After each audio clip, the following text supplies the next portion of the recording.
জালেম কাফের ফাসিক একই অর্থে আসে সাধারণত। আল্লাযিনা ইয়াসুদ্দুনা আন সাবিলিল্লাহ। এখন এই জালেমদের একটা ব্যাখ্যা দিচ্ছে, যারা আল্লাহর পথ থেকে মানুষকে ফিরিয়ে রাখে, ওয়াবগুনা ওয়াজা, এবং আল্লাহর পথের পরিবর্তে অন্য পথ যারা অনুসন্ধান করে, অহম বিল আখিরাতুম কাফিরুন, এবং এই লোকগুলি পরকালকে অস্বীকার করে। আল্লাহর পথ থেকে মানুষকে ফিরিয়ে রাখা, এটা তো স্পষ্ট। আল্লাহ রসুল যখন দাওয়াত দিতেন তখন হজের মৌসুমে মক্কা শহরে ঢোকার যতগুলো রাস্তা, সব রাস্তার লোক বসাই দিত যে মুহাম্মদ সাল্লাল্লাহু আলাইহি ওয়াসাল্লামের সাথে যেন কেউ কথা না বলে। আল্লাহর পথ থেকে মানুষ কিভাবে ফিরে? শোয়েব আলাইহিস সালামের জাতির কথা এভাবেই কোরআনে বলা আছে, যারা প্রত্যেক রাস্তায় বসে থাকতো আর মানুষকে ধমকাতো যে তোমরা শুনবে না। নূহ আলাইহিস সালামের জীবনে একই কথা, এই গরিবরা সময় গরিবকে তাকাই দাও, এরা তোমার কাছে কেন, এরা কি বোঝে? এভাবে সর্বযুগেই একদল লোক মানুষকে ধর্ম থেকে ফিরিয়ে রাখার চেষ্টা করছে। আর এখন আবার আমাদের এই আলেমদের এক শ্রেণী, আমরা অতি কৌশলে মানুষকে দিন থেকে আল্লাহর পথ থেকে ফিরিয়ে রাখি, সেটা একটা কিন্তু বিরাট ব্যাপার। আলেম ওলামাদের একটা দল এরকম আছে যাদের সম্পর্কে আল্লাহ কোরআনে বলেছেন, ইয়া আইয়ুহাল্লাযীনা আমানু ইন্না কাসীরাম মিনাল আহবারি ওয়ার রুহবানি লা ইয়াকুলুনা আমওয়ালান নাস বিল বাতিল ওয়া ইয়াসুদ্দুনা আন সাবিলিল্লাহ। এটা আল্লাহর কথা।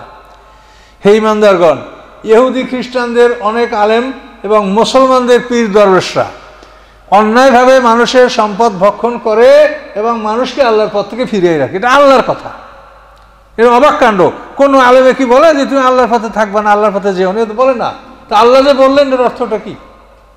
দুইটা কথা। এক নম্বর বলা হলো যে তারা অন্যায়ভাবে সম্পদ ভক্ষণ করে, দুই নম্বর তারা মানুষকে আল্লাহর পথ থেকে ফিরে। দুইটা কথাই আয়াতে আল্লাহ বলেছেন। তো অন্যায়ভাবে সম্পদ ভক্ষণ করে তার মানে তারা চুরি ডাকাতি করে তা না। অন্যায়ভাবে সম্পদ ভক্ষণ করার অর্থ হচ্ছে, যেটা আমার আলো আদার 4 নম্বর বইটা আপনি দেখবেন, যে সম্পদের মালিক হচ্ছে আমরা আল্লাহর পক্ষ থেকে এজেন্ট বা নিযুক্ত। আমরা তো নিজে মালিক না, আমরা গোলাম। গোলাম কোনোদিন কোনো মালের মালিক হয় না, বুঝেন? গোলাম কোনো সম্পদের মালিক হয় না, তো আমরা হচ্ছি গোলাম। তো এখন সম্পদ আল্লাহর, তো আল্লাহ বলছেন যে তার সম্পদ ব্যয় করার জন্য 17টা খাত। জাকাতের খাত হলো 8টা, এহসানের খাত 9টা। এই 17টা খাতের সম্পদ ব্যয় করতে হবে, এর বাইরে সম্পদ ব্যয় করা যাবে না। এখন এই যে পীর দরবেশ আলেমরা হাজার হাজার কোটি টাকার মালিক, তারপরে তারা ভিক্ষা করতেই থাকে। এই ভিক্ষা করা তারা এই যে 17টা খাতের কোনো খাতে কি তারা আছে? এখন সরকার গরিবের জন্য যে গম দিছে, সেইটা যদি একজন গরিব সাইজে সেই গম খায়, তো এটা কেমন হবে? তো এদের অবস্থাটা তাই। আল্লাহ সরকার, আল্লাহ যেখানে ব্যয় করতে বলছে, ওরা গরিব সাইজিয়া ওরা মানুষের কাছ থেকে অর্থগুলো খেয়ে খেয়ে ওরা বিশাল সম্পদের মালিক, তারপর ওরা ভিক্ষাই করছে। আসছে, আমরা তো আর যাই না। তো যারা যায়, আমার এক ড্রাইভার আমাকে বলে যে হুজুর, এই নামাজের কাতারে বসাইয়ে তার ব্যাগ নিয়ে খয়রাতে নামে, এই ফান্ডে দেন, এই ফান্ডে দেন। আর বলে কি জানেন, তাহলে বাড়ি যাওয়ার টাকা তাও দিয়ে দেন, আল্লাহ নেবে বাড়ি। কথা বলতে পারছেন?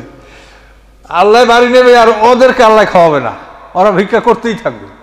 তো এই লোকগুলোকে বলা হয়েছে যারা অন্যায়ভাবে সম্পদ ভক্ষণ করে, এই এক। আর 2 নম্বর অপরাধ হলো মানুষকে আল্লাহর পথ থেকে ফিরায়। যে আল্লাহর পথ হলো সিরাতাল মুস্তাকিম, আর সিরাতাল মুস্তাকিম হচ্ছে কোরআন। এই কোরআনের দিকে তাদের যে আসতে হবে, এই চিন্তাটা তাদের মন থেকে তারা বিলুপ্ত করে দিয়েছে। তাদেরকে এই একটা জিনিসই বোঝানো হয়েছে যে এই পীর সাহেবের দরবারে বছরে 2 বার আসবা, হাদিয়া তোহফা নিয়ে আসবা, হুজুরকে হাদিয়া দেবা, হুজুরে জান্নাতে যাবে, তোমাদেরকে নিয়ে যাবে। এই চিন্তাটা তাদের মনে ঢুকাইয়ে দেওয়া হয়েছে। এবং এরা যে আল্লাহর পথ সিরাতাল মুস্তাকিম, যে রাস্তা, যেই রাস্তায় থাকতে হবে, এই রাস্তায় সংগ্রাম করতে হবে, রাস্তা পাহারা দিতে হবে, এই রাস্তায় জীবন দিতে হবে, এই কথাটা ওরা ভুলেই দিচ্ছে। এইটা হচ্ছে আল্লাহর পথ থেকে মানুষকে ফিরানো।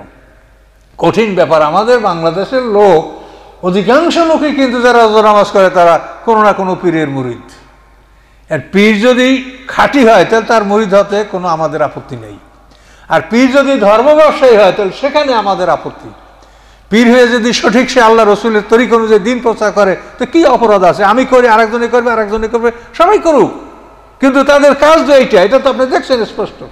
তাহলে এটা তো আল্লাহ যে কোরআনের সমালোচনা করছে, সেই সমালোচনার আওতায় তারা পড়ে যাচ্ছে। এই ব্যাপারে সতর্ক হতে হবে।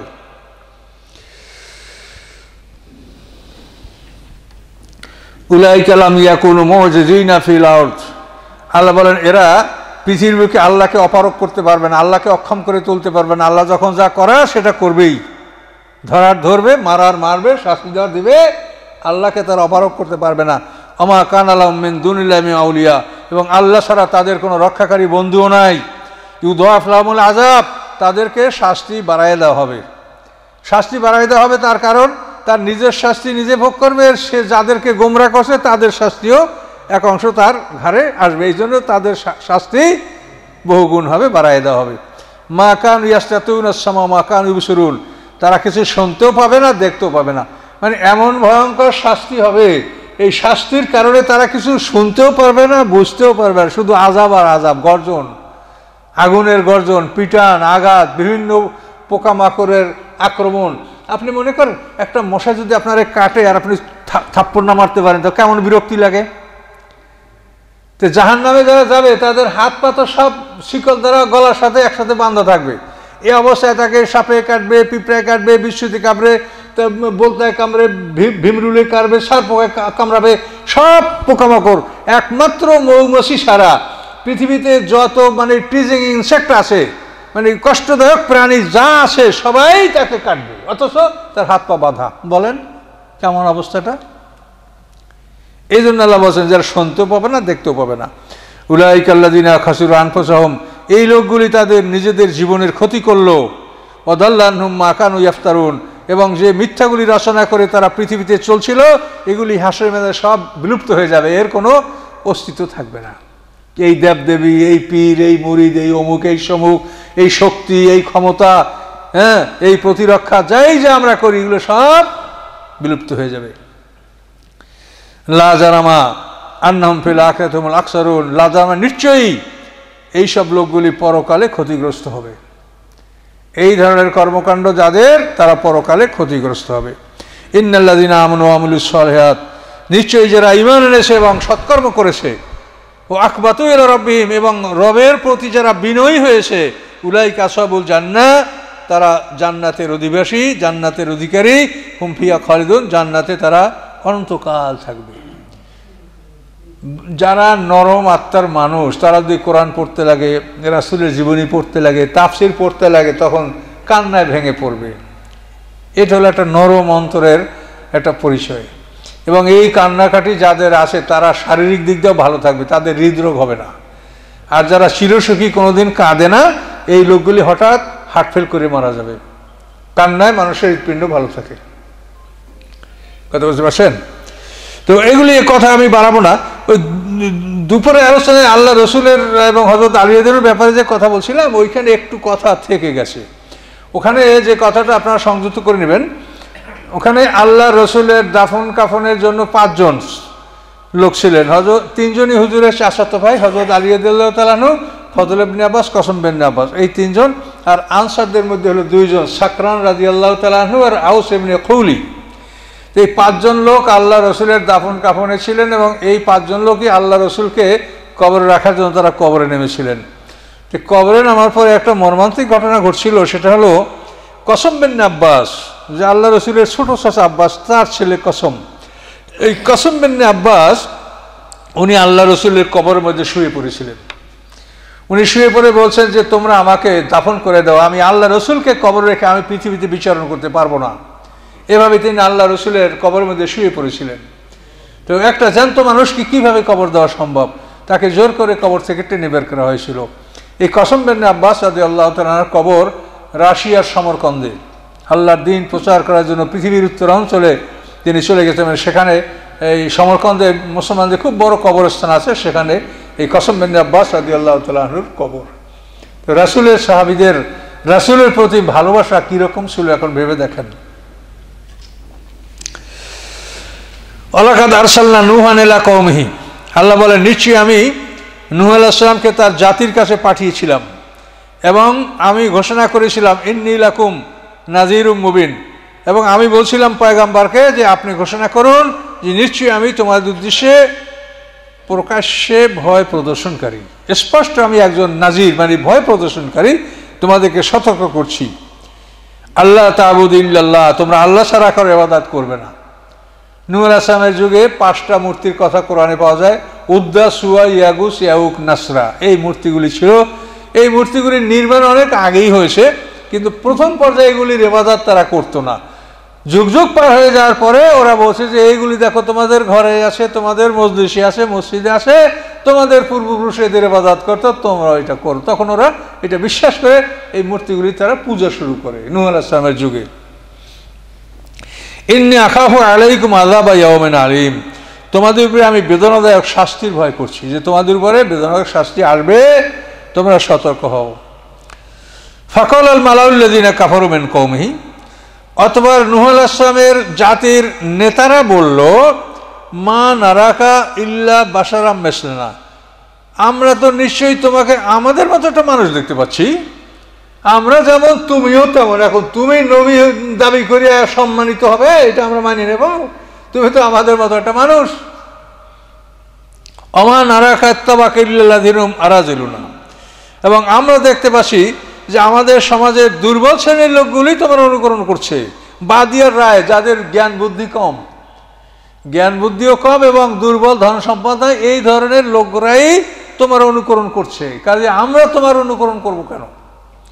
অমা নারা লাকুম আলাইনা মিন ফাদলিন, এবং আমি দেখতে পাচ্ছি না যে আমাদের চেয়ে তোমার মধ্যে কোনো গুণ, কোনো কল্যাণ বেশি আছে, এটা কিছুই দেখতে পাচ্ছি না। না তোমার ধন সম্পদ আছে, না তুমি আমাকে বেশি বোঝো, না তুমি কিছু করতে পারো, কিছুই তো দেখতে পাচ্ছি না। তাই তুমি কি করে নবী দাবি করছো? বল নাযুন্নুকুম কাযিবিন, বরং আমরা তোমাকে মিথ্যাবাদী ধারণা করছি। এটা তার জাতির নেতাদের কথা। ক্বালা ইয়া কওমি, তখন পয়গম্বর বললেন, হে আমার জাতি, আর তোমরা কি ভাবছো, তোমাদের কি মতামত? ইন কুনতু আলা বাইনাতিন মির রাব্বি, যদি আমি রবের পক্ষ থেকে উজ্জ্বল প্রমাণের উপরে থাকি, অর্থাৎ আসমানি কিতাবের উপরে যদি আমি প্রতিষ্ঠিত থাকি, ও আতানি রহমাতাম মিন ইনদিহি, এবং আল্লাহ যদি আমাকে তার পক্ষ থেকে রহমত দান করে থাকেন, এই রহমতও কোরআন আসমানি কিতাব দান করে থাকেন, ফা উম্মিয়াত আলাইকুম, এবং এই বস্তুটা তোমাদের কাছে অন্ধত্বের মতো, যে আমার কাছে যে কি বস্তুটা আছে এইটা তোমরা যেন অন্ধ, তোমরা যেন দেখতে পাচ্ছ না, বুঝতে পারছো না। আমাদের জাতির অবস্থা তো তাই। কোরআনটা মানুষের কাছে মনে হয় যেন এই দুনিয়ার মানুষ অন্ধ, তারা কোরআনকে দেখতে পাচ্ছে না, কোরআন বুঝতে পারছে না। কোরআন যেন তাদের কাছে এমন একটা বস্তু যে তারা এটা চোখে দেখতে পায় না। উম্মিয়াত আলাইকুম আর নুলজিমুকুমুহা ওয়া আনতুম লা কারিহুন, যে জিনিসকে তোমরা ভালোবাসো না সেটাকে আমি জোর করে তোমাদের উপর চাপিয়ে দেবো। দেখেন কথাটা তো আল্লাহর। তোমাদের যদি জান্নাত ভালোই না লাগে তা আল্লাহ বলছেন তো জোর করে তোমাদের জান্নাত আমি গলায় জোর করে বাঁধিয়ে দেবো। তোমরা যদি জান্নাত চাও তো এই কথাগুলো মানো, তাহলে জান্নাত কি জোর করে তোমাদেরকে দেওয়া হবে?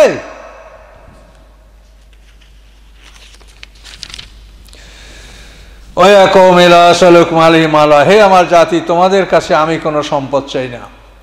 ইন আজরিয়া ইল্লা আলাল্লাহ, নিশ্চয়ই আমার বিনিময়ে আল্লাহর কাছে। আমানাবে তরিদিল্লাযিনা আমানু, এবং আমি ইমানদারদেরকে আমি তাড়াইয়া দেব না। তোমরা যে বসো এই গরিব মানুষগুলো, নির্বোধ লোকগুলো, এগুলো তুমি এগুলাকে বিপদগামী করছো, এগুলো তারাও বলছে যে না, আমি তাদেরকে তাড়াবো না। ইন্নাহুম মুলাকু রাব্বিহিম, তারা আল্লাহর সাথে সাক্ষাৎ করবে। ওয়ালাকিন্নী আরাকুম কওমান তাজহালুন, বরং আমি দেখতে পাচ্ছি যে তোমরাই নির্বোধ জাতি। এই লোকগুলা নির্বোধ না, তোমরাই নির্বোধ। ইয়া কওমে, হে আমার জাতি, মাইয়ানসুরনি মিনাল্লাহি ইন তারাকতুহুম, আমি যদি তাদেরকে তাড়ায় দেই তো আল্লাহর বিপক্ষে আমাকে কে সাহায্য করবে? আমি তাদেরকে তাড়ায় দিলে আল্লাহ আমাকে শাস্তি দিবেন, তখন আমাকে কে রক্ষা করবে, কে সাহায্য করবে? আফালা তাযাক্কারুন, তোমরা কি উপদেশ গ্রহণ করবে না? ওয়ালা আকুল লাকুম ইনদি খাজাইনাল্লাহ, আর আমি কথা বলছি না যে আমার কাছে আল্লাহর ধনভাণ্ডার রয়েছে। ওরা বলছে তুমি গরিব, তুমি আমার সাথে ধনী না, সম্পদশালী না, তুমি আমার সাথে জ্ঞানী না। এ কথা জবাবে তিনি বলছেন যে আমি বলছি না যে আল্লাহর কোনো ধনভাণ্ডার আমার কাছে আছে। ওয়ালা আলামুল গায়বা, এবং আমি কোনো অদৃশ্যের জ্ঞানও রাখি না, গায়েবের কোনো ইলম আমার নাই। পয়গম্বররা গায়েব জানে না, গায়েব জানে পীর সাহেবরা। কথা বুঝতে পারছেন? ওয়ালা আলামুল গায়বা ওয়ালা আকুলু ইন্নী মালাক, আর আমি কথা বলি না যে আমি ফেরেশতা।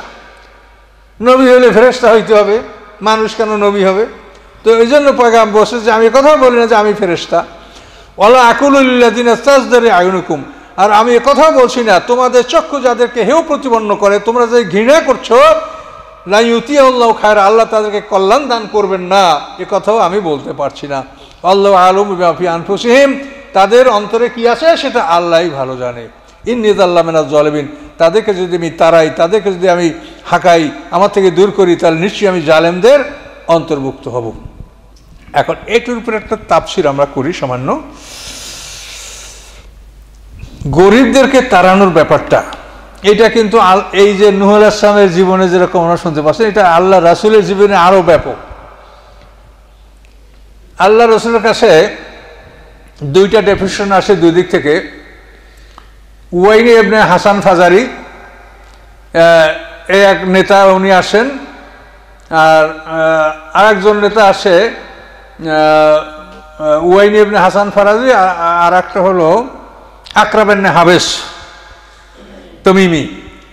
আকরা বিন হাবেস তমিমি এ তমিম গোত্রের নেতা, আর উয়াইন ইবনে হাসান ফাজারি এ ফাজারা গোত্রের নেতা। এই দুই নেতা মদিনাতে আল্লাহ রসুলের সাথে দেখা করতে আসেন। তো তখন আল্লাহ রসুলের সামনে ছিল কারা? আল্লাহ রসুলের ছিল সালমান ফার্সি, খাব্বাব রাদিয়াল্লাহু তাআলা আনহু, আম্মার রাদিয়াল্লাহু তাআলা আনহু, তারপর বেলাল, তারপর ইয়াসার রাদিয়াল্লাহু তাআলা আনহু। এরা এইসব গরিব লোক আল্লাহ রসুলের কাছে বসা ছিল। এখন ওরা এসে বলে, ইয়া রাসূলুল্লাহ, এদের সাথে আমরা বসি না, এরা এই পশমি জামা পরেছে, এগুলোর থেকে ঘামের গন্ধ আসে, মানে সোয়েটিং হর্স, মানে ঘোড়ার ঘামের মতো দুর্গন্ধ, এদের কাছে আমরা বসবো না। তারপর আলোচনা যে না, এদেরকে তাড়ানো সম্ভব না। তখন আর বুঝে বসে, ইয়া রাসূলুল্লাহ, আপনি দেখেন আমরা আপনার কাছে আসি, আমরা তো কওমের সর্দার, কিন্তু এই আরবের নেতারাও তো আপনার কাছে আসে। তো আরবের নেতারা যদি আইসে আমাদেরকে দেখে যে আমরা ওদের কাছে বসি, তাহলে আমাদের মান সম্মান থাকবে বলেন?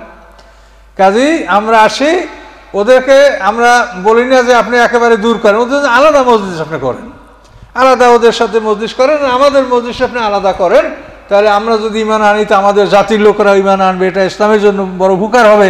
কাজে আপনি এতটুক করেন যে ওদের জন্য মজলিস আলাদা করেন আর আমাদের জন্য মজলিস আলাদা করেন। তা আল্লাহ রাসূল মনে করলেন যে এতে ক্ষতি কি, যদি আলাদা মজলিস করা হয় তাহলে তো মনে হয় যে তেমন একটা অসুবিধা হবে না।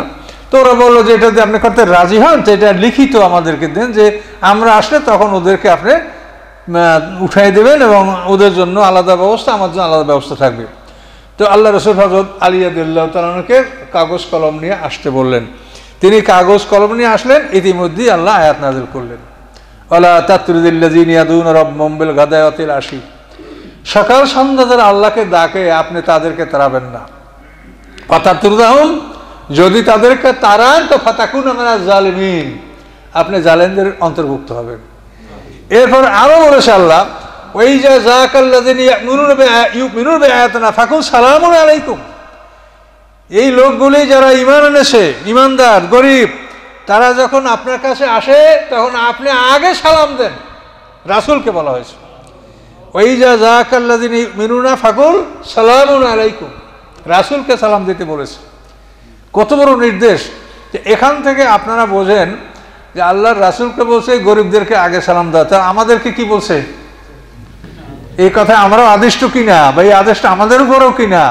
তাহলে এই জন্য আপনার রিক্সাওয়ালা, আপনার মিন্তি, মানে যে শ্রেণীর লোক, বিভিন্ন সমাজের বিভিন্ন স্তরের লোক ছাড়া আমরা সমাজে চলতে পারছি না। কাজে কাউকে যেন অবহেলা করা না হয়, সবাইকে আপনি আগে সালাম দেন। এর ফলে আপনার মনটা ভালো থাকবে এবং আপনি বেশি সওয়াব পাবেন আল্লাহর কাছে, নেকি আপনি বেশি পাবেন। তো এই জন্য আগে সালাম দেওয়ার চেষ্টা করবেন। সালাম দেওয়া হলো সুন্নাত, আর সালামের জবাব দেওয়া হচ্ছে ওয়াজিব। তো এই জন্য সালামের জবাব কিভাবে দেওয়া হবে এটা কিন্তু কোরআনে বলা আছে, ওয়াইজা হুইয়িতুম বিতাহিয়াতিন ফাহাইয়ু বিহাসানা মিনহা আও রুদ্দুহা। কোরআন পাক আল্লাহ বলেন, তোমাকে যখন কেউ সালাম করে তুমি তার সাথে ভালো উত্তর দাও অথবা সমান সমান উত্তর দাও। কিন্তু আমরা অনেক ক্ষেত্রে দেই, আমরা আসসালামু আলাইকুম, ওয়ালাইকুম আসসালাম, কিছু একটা হুঁ টু করিয়ে মানি, এরকম বহু মানুষের থেকে দেখা যায়, খুবই খারাপ লাগে। এটা তো কোরআনের নির্দেশ, এটা তো দুর্বলতা, হাদিস তো না যে আমরা গায়ের সহি, তো কোরআন। ওয়াইজা হুইয়িতুম বিতাহিয়াতিন ফাহাইয়ু বিআহসানা মিনহা আও রুদ্দুহা, তোমাকে যখন কেউ অভ্যর্থনা জানায়, তোমাকে যখন কেউ ওয়েলকাম করে, সালাম করে, তখন তুমি তার সাথে ভালো উত্তর দাও, তার সাথে একটু তুমি আওয়াজটা বেশি করো, আর না হলে সমান সমান করো। আসসালামু আলাইকুম, আপনি ওয়ালাইকুম আসসালাম রাহমাতুল্লাহ বলেন, তো বেশি বলা হলো। তো এভাবে বারাকাতু পর্যন্ত শেষ করবেন, এর বাইরে আবার যাবেন না। এটা হাদিসে আবার নিষেধ আছে, ও বেশি আর দূরে যাইতে হবে না। তো এভাবে সালামের জবাব দিতে বলা হচ্ছে এবং কোরআনে বলা হয়েছে যে যারা ঈমানদার তাদেরকে আপনি সালাম দেন, তারা যখন আপনার কাছে আসে আপনি আগে সালাম দেন। তা আল্লাহ রাসূল সবসময় তাদেরকে আগে সালাম দেওয়ার চেষ্টা করতেন। এই প্রসঙ্গে একটা হাদিস আছে, আবু সাঈদ খুদরি রাদিয়াল্লাহু তাআলা আনহু থেকে হাদিস বর্ণিত। তিনি বলেন যে আমি মদিনাতে কয়েকজন গরিব মুহাজিরকে নিয়ে একটা মজলিসে বসা, তো আমাদের মাঝে একজন কোরআন পাঠ করছেন, আমরা সবাই শুনছি। এবং এই সাহাবীরা খুবই গরিব, তাদের লেবাস পোশাক খুবই জীর্ণশীর্ণ ছিল। তো এমতো অবস্থায় আমাদের মধ্যে আল্লাহ রসুল ঢুকেছেন। তো আল্লাহ রসুল ঢোকার পরেই যে কোরআন তেলাওয়াত করছিল, লোকটা তেলাওয়াত বন্ধ করে দিল। আল্লাহ রসুল আমাদেরকে সালাম দিলেন। সালাম দেওয়ার পরে আল্লাহ রসুল আমাদের মাঝখানে ঢুকে বসে পড়লেন এবং হাত দিয়ে ইশারা করলেন যে তোমরা আমার চতুর্দিকে গোল হয়ে বসো। এভাবে আল্লাহ রসুল বসলেন যে তিনি আমাদের মতোই মানুষ, তিনি আমাদের সাথে কোনো মানে আলাদা মানুষ বা অধিক সম্মানিত মানুষ এটা যাতে প্রমাণিত না হয়, এই জন্য তিনি স্বাভাবিকভাবে আমাদের মাঝে বসলেন। বসার পরে তিনি বললেন যে ওই আল্লাহর শুকরিয়া আমি আদায় করছি যে আল্লাহ আমাকে আদেশ করেছেন অসবের অসবের, আল্লাহ বলেছেন অসবের, তুমি ওই সমস্ত মানুষের সাথে ধৈর্য ধারণ করো, মাল্লাযিনা ইয়াদুনা রাব্বাহুম বিল গাদাওয়াতি ওয়াল আশি, যারা সকাল সন্ধ্যা আল্লাহকে ডাকে, এই লোকগুলির সাথে ধৈর্য সহকারে তুমি অবস্থান করো, আল্লাহ আমাকে আদেশ দিয়েছেন, এই জন্য আমি তোমাদের মাঝে এভাবে বসছি। যে আল্লাহ রসুল কোথায় কে জানো এটা বুঝাই না যাচ্ছে, সবাই মাঝখানে তিনি বসে বললেন। এরপরে তিনি বললেন, এরপরে রাবি বলছে, আবু সাঈদ খুদরি বলছে যে ওই মজলিসের মধ্যে যারা ছিল আল্লাহ রসুল আমাকে ছাড়া আর কাউকে চিনেন না। তো আল্লাহ রসুল বললেন, হে গরিব মুহাজির, তোমরা আমার থেকে সুসংবাদ শুনে নাও, কিয়ামতের দিন তোমরা পূর্ণ আলো পাবে। মানে যে আলোর মাধ্যমে আমরা মোমেনরা পোলের দিকে যাব, হাউজে ইয়াতে মানে আরাফের দিকে যাব, জান্নাতে অগ্রসর হব, যে নূরের কথা কোরআনে বলা আছে, আল্লাহ রাসূল বলেন যে তোমরা পুরোপুরি আলো তোমরা সেদিন পাবে। এবং জেনে রাখো তোমরা সাধারণ ধনীদের চাইতে অর্ধ দিবস আগে জান্নাতে যাবে, আর অর্ধ দিবস অর্থ হলো 500 বছর। যেহেতু পরকালের এক একটা দিন 1000 বছর, তাহলে অর্ধ দিবস হলো 500 বছর, তোমরা 500 বছর আগে জান্নাতে যাবে। আবু সাঈদ খুদরি থেকে হাদিস বর্ণনা, এবং এইভাবে আল্লাহ রসুল তাদেরকে বলেছেন। তো এখান থেকে আমাদের শিক্ষণীয় বিষয় যে আমাদের অন্তরে কোনোভাবেই যেন অহংকার না থাকে।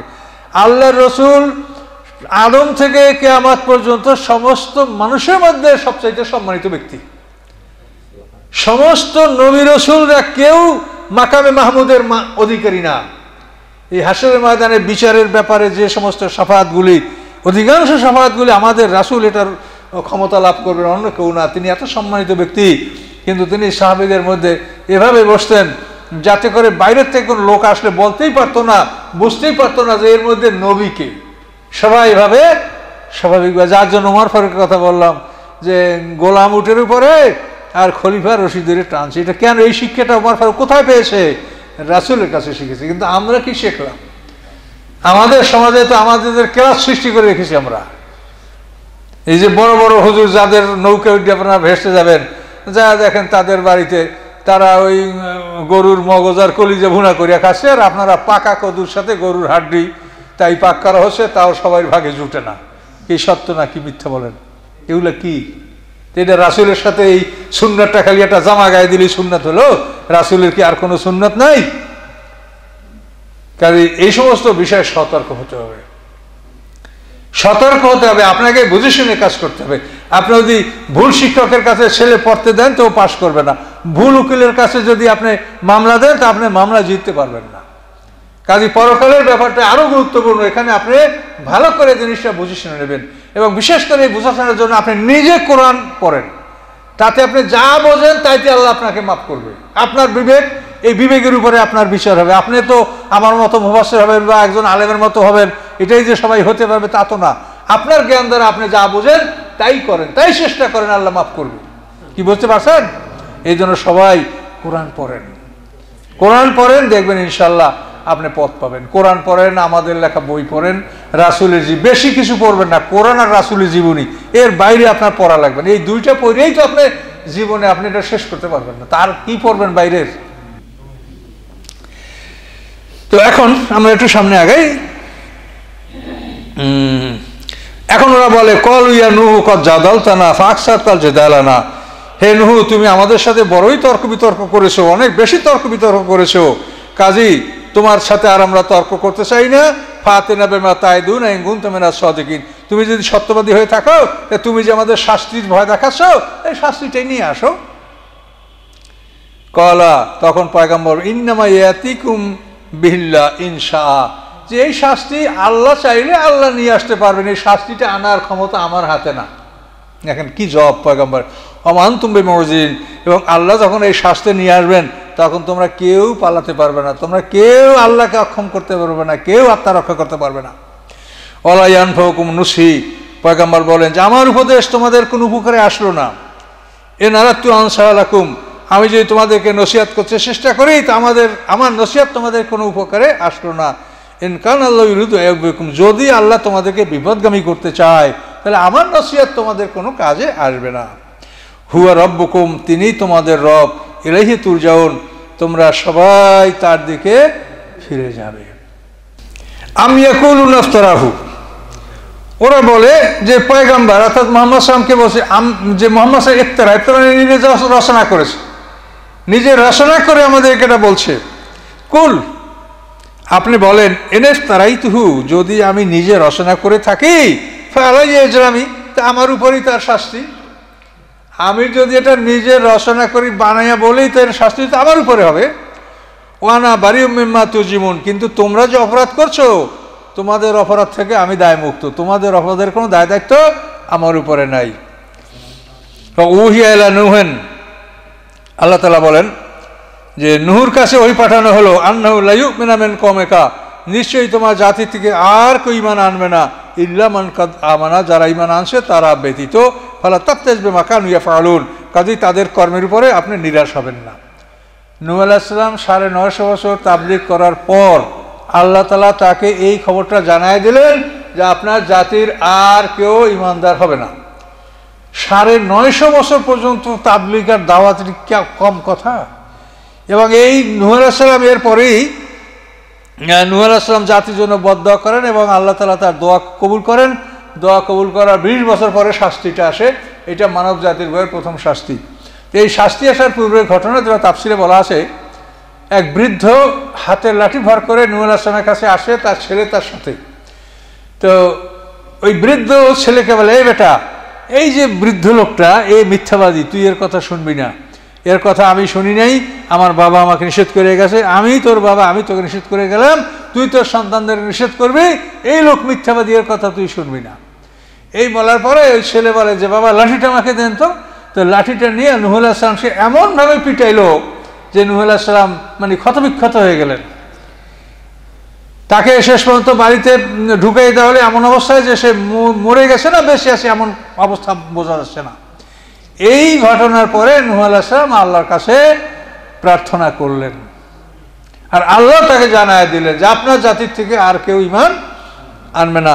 তখন নূহ আলাইহিস সালাম আল্লাহর কাছে বদদোয়া করলেন, ওয়াকালা নূহুর রাব্বি লা তাযার আলাল আরদি মিনাল কাফিরিনা দাইয়ারা, হে আল্লাহ কাফেরদের একটা ঘরও যেন পৃথিবীতে না থাকে। কেন? ইন্নাকা ইন তাযারহুম ইউদিল্লু ইবাদাকা, যদি আপনি তাদেরকে পৃথিবীতে ছেড়ে দেন তাহলে তারা আপনার বান্দাদেরকে বিপদগামী করবে। ওয়ালা ইয়ালিদু ইল্লা ফাজরান কাফারা, এবং তারা জন্ম দিবে কাফের ফাজের পাপী। যেহেতু ওই বাপে বসে ছেলেকে, ছেলের বসে তুই তোর ছেলেকে বলবি, তাহলে মানে জিল টু জেল অর্থাৎ বংশ পরম্পরায় তারা এই নসিহতটা তারা করে গেছে যে এই লোকটার যেন খবরদার তোরা কেউ মানবি না। তখন নূহ আলাইহিস সালাম জাতির জন্য বদদোয়া করলেন, আল্লাহ তাআলা নূহ আলাইহিস সালামের বদদোয়া কবুল করলেন। কিন্তু বদদোয়া কবুল করার 20 বছর পরে এই বন্যাটা আসে। এই 20 বছরের মধ্যে নূহ আলাইহিস সালামের জাতির কোনো মহিলা গর্ভবতী হয় নাই, তাদের কোলে যে সন্তানগুলি ছিল সব বড় হয়ে গেছে। নূহ আলাইহিস সালামের বন্যায় কোনো নাবালেগ বাচ্চা ডুবে মারা যায়নি, সব বড় হয়ে গেছে। এখন আল্লাহ বলেন ওয়াসনাইল ফুলকা বিআইউনিনা ওয়াহিনা, তুমি নৌকা বানাও আমার চোখের সামনে এবং আমার নির্দেশে। কথাটা কেমন দেখেন?